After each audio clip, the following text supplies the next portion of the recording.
Je sais ce que c'est qu'une armée dans les rues. Ils peuvent mener rapidement la soldatesque. Nous ne voulons pas de morts de trop dans notre pays. Nous pensons que les gens peuvent s'exprimer et qu'on canalise cette expression-là de la manière la plus moderne et démocratique. Voilà ce que moi je pense. Je ne voudrais pas.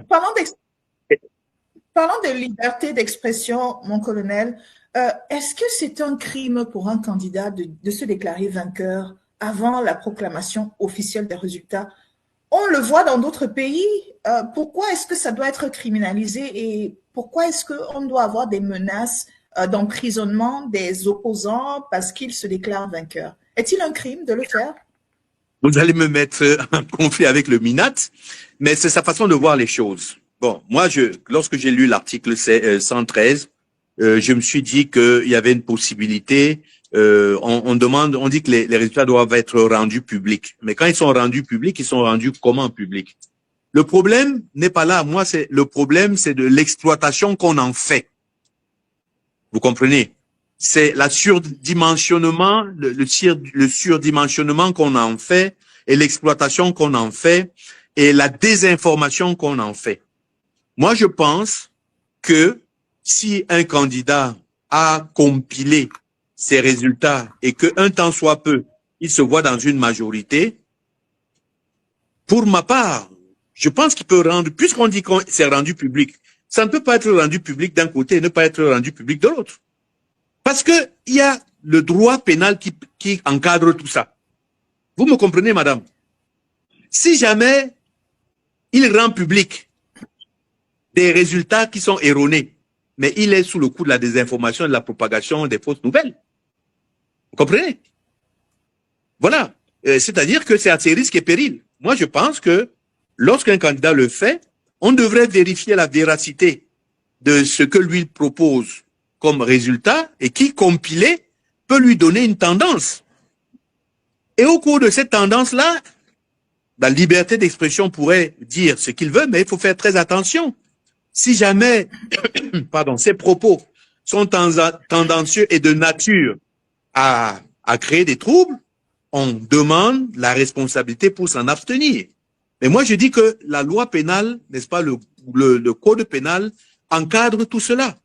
Tout comme le code civil encadre le fait qu'il y a une disposition du code électoral qui dit, en son article 113, que les résultats doivent être rendus publics dès l'ouverture des urnes, le dépouillement. Ça doit être rendu public comment? Rendu public auprès des populations, mais auprès aussi des membres des partis qui sont présents. Et s'ils ont ça, que c'est rendu public, eux aussi rendront public. On peut le faire comme ça. Bon, maintenant, si monsieur le Minat, lui, il a une appréciation in extenso de la voix en disant que non, ce n'est que... Je pense qu'il y a une différence entre la diffusion d'un résultat et la proclamation d'un résultat. C'est là où la différence se trouve. Bon, maintenant, institutionnellement, on a créé la Cour constitutionnelle pour qu'elle puisse être la garante de ce genre d'opération. Elle devrait être capable de proclamer définitivement après que tous les recours aient été épuisés. Mais pour ma part, je le dis de manière, et cela me regarde tout seul et m'engage, je pense que l'exploitation de cette règle, de cette loi, qui peut être comprise avec une géométrie variable, mais pour ma part, moi, je la comprends comme étant quelque chose de... Et si ça se fait sereinement, honnêtement, je pense pas qu'il y aurait des problèmes. Je pense que c'est tout ce qui est venu après, dans la distorsion de la vérité, des informations, des résultats, pour dire qu'on est ceci, on a gagné cela. Parce que lorsqu'il y a ça, c'est pas seulement ce parti-là qui a dit qu'il était, qui proclamait les résultats, enfin, qui diffusait les résultats. Il y a eu Cabral, Libye, qui a dit qu'il était troisième. Il y a eu même le parti au pouvoir qui a dit qu'ils ont à peu près 82%, ils ont même produit des cartes.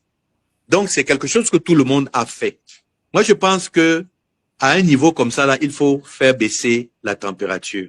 Pourquoi? Parce que le peuple, il est crédule, il est naïf, on le pousse comme ça et il agit en fonction de ses, on va dire quoi, en fonction de ses émotions. Le peuple est émotionnel. Et il faudrait savoir quelque chose qui est un effet pervers de la mondialisation. Le peuple, aujourd'hui, est voudrait beaucoup plus de liberté. Pourquoi? Parce que le peuple a conclu, quand même, au fil du temps, que il y a, je veux dire, je suis revenu, il y a beaucoup de gens qui me sollicitent, je veux dire qu'il y a 99% de la population mondiale qui détient 1% de la richesse, oui, non, il y a 1% de la population mondiale qui détient 99% de la richesse. Ça se communique. Aujourd'hui, vous passez, moi je passe des fois avec ma voiture, ma belle voiture, que j'ai achetée pourtant avec mes économies, j'ai des mauvais regards. Je klaxonne juste pour pour passer, on me regarde et on m'insulte.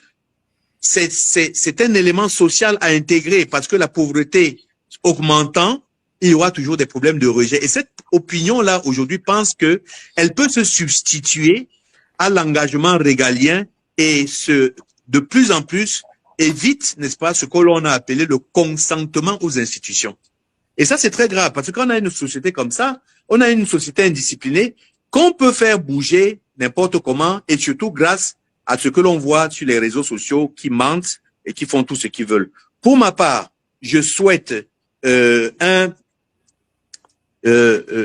pays, une population éduquée qui sait quels sont ses droits et ses devoirs et qui sait être capable de défendre son opinion, son expression et que cette expression soit totalement libre. Vraiment, je suis contre le musellement de l'expression publique qui est encadrée dans les termes, n'est-ce pas, de la mesure. Ça veut dire quoi? Si je dis que ça c'est mal, c'est mal. Si jamais je profère des injures, je suis poursuivi par la loi pénale. Voilà ce que je pense. A final question, Colonel Bajek, from Paul Mbafo, who happens to be the National Youth President of the UNDP. He says, Colonel, what are you now in your new capacity doing to propose sincere solutions to the Northwest and Southwest crisis and on a larger scale to the political crisis we are facing? Moi, je suis très déçu de ce que je ne suis pas utilisé et je m'en plains. En réalité, je consulte pour beaucoup de sociétés dans lesquelles je fais de la prospective sécuritaire et qui sont très, très contents du service que je rends. Mais écoutez, je ne vais pas me proposer, peut-être que je vais écrire, encore que les Camerounais ne lisent pas. J'ai beaucoup de livres qui sont en chantier. Les Camerounais ne lisent pas, mais lire, ce n'est pas une proposition stratégique. La proposition stratégique doit rentrer dans un TDR précis qui correspond à la résolution d'un conflit. Ce serait prétentieux pour moi de dire que j'ai des solutions. Il faudrait auditer la question.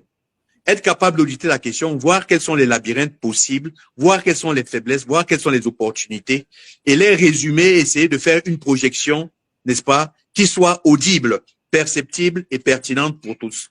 C'est comme ça que l'on fait. On devrait, dans le siège d'une organisation de réflexion profonde, être capable de faire des propositions avec plusieurs scénarios au niveau de ceux qui nous emploient. Ça peut être le gouvernement, ça peut être une organisation non gouvernementale. Et on leur donne cette possibilité de décider. Moi déjà, la chose qui me semble essentielle dans cette affaire, c'est la réconciliation, dans un premier temps, et le consensus. En mettant, n'est-ce pas, l'intérêt de l'État en avant. Je suis sûr qu'on va attaquer un domaine qui est très, très délicat et que certaines personnes ne veulent pas accepter, c'est la forme de l'État. Le fédéralisme ou autre chose. C'est ça qui est le vrai nœud du problème au niveau politique. Au niveau politique, et c'est ça qui peut causer des problèmes. Mais maintenant, au niveau de l'implémentation de la spécificité culturelle du Nord-Ouest et du Sud-Ouest, ça me semble être des choses qui sont faciles et ça a commencé déjà à s'implémenter. Maintenant, il faudrait voir comment est-ce que ces gens sont capables de pouvoir vivre, mais il n'y a pas deux pays dans un pays, parce que à ce rythme-là, l'Est aussi peut dire, ben écoutez, nous voulons aussi notre autonomie, voilà. Donc, il faut être capable et il faut parler avec des gens qui sont le moins radicaux possible et qui peuvent se faire comprendre auprès des autres. C'est ça. Le choix d'abord, n'est-ce pas, des participants à une révision de ce qui a été fait, parce qu'il faut jamais croire que ce qui a été fait, il faut chasser. Ça a été fait avec quand même des grands experts. Je sais, il y a un homme qui a décédé qui avait participé à à cette affaire.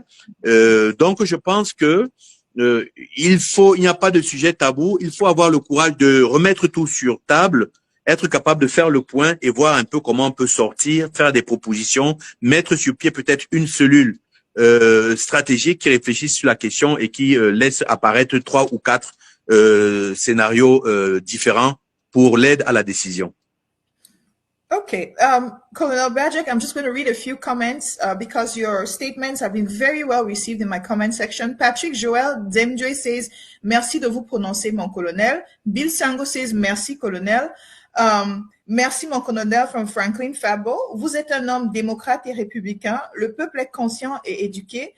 Njikam Daoud, merci, mon colonel. Chindong Lamberto Che says, j'ai vu ce colonel en 2014 à la station à Longkak. Il est descendu de sa voiture pour donner 1000 francs à un enfant dans la rue. Courage, colonel. And then, mon colonel Bia doit partir from Anago. And voici un colonel qui méritait être général, mais Bia a choisi les leurs. That is from Chindong Che. And then, thank you, mon colonel, from Al Sab. C'est toujours un plaisir pour moi de vous écouter. Nous avons besoin des gens et autres que vous. Sortez votre voix pour éduquer les masses. Nous avons besoin de personnes comme vous et sortez pour éduquer les masses camerounaises, mon colonel. Ashubi Song, this is brave by the colonel. We need more senior officials like him speaking out.